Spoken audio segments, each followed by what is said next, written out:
Day 2 of the Mirage Poker Showdown has come to an end. One of the chip leaders going into Day 3 tomorrow is John Friedberg. Well, I started today with about 35,000. Wow, so that's a big increase. Yeah, and the funny thing is it all happened in the last probably 3 hours. I was hovering around between 25 and 40 forever.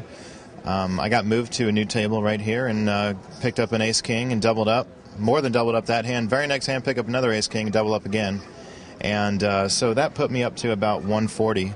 And then from that point, I had some chips to, to splash around with. And my table was playing pretty tight, so I made a few plays, quite a few bluffs, and just ironically, every time Shannon Shore made a raise, he was immediately to my right. Every time he raised, I'd look down to a monster. Once I had queens, once I had ace-king, once I had kings. So Shannon's not too happy with you right now? Well, he's a great player, and I think he sensed the strength in my hands. One of the times I just smooth called his raise, hoping to get some action out of him on the flop, but of course I didn't because he's too good.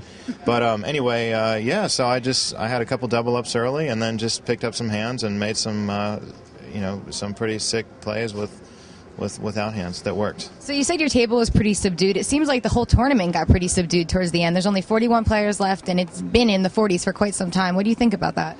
Yeah, I was surprised to see that we're still at 41 players, because I keep looking at that number thinking it's going to go down, but for at least the last hour or so it's been at 41.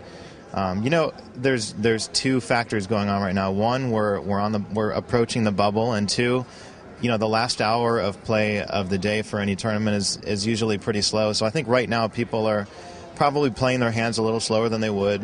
They're playing a lot more conservative poker right now because nobody wants to have a dramatic downturn at the end of the day, and of course nobody wants to bubble this close to the money. So I think usually it slows down at the end of the day. Usually it also slows down when we get close to the money, and when both happen at the same time, it gets real slow. So I think that explains why we've been at 41 players now for seemingly 6 years. Chip Reese is also above average in chips. I won a big pot very early. I started the day with 58,000. I doubled my chips. And then how'd you do that? How'd you double up? It was a weird pot with Kathy Liebert. I had an ace-queen in the middle blind, and I raised her an oversized bet, and she called me with a queen-7, and a queen came, and we wound up getting all the money in on the turn. It was kind of a weird hand, really an interesting hand. But and then the rest of the day, I just sort of tread water until the last hour. Then I won a big pot. I had about 100,000, and I doubled up and didn't play that many hands today. So I noticed watching your table towards the end of play, Vin Tran moved in a couple times over the top of people's bets, and one time he just moved in just because. Do you think he really had a hand every single time? He was playing very aggressively. No, nobody that plays that many hands has a hand every single time. So was he playing that aggressively all day? All day long, yeah. Was he ever called?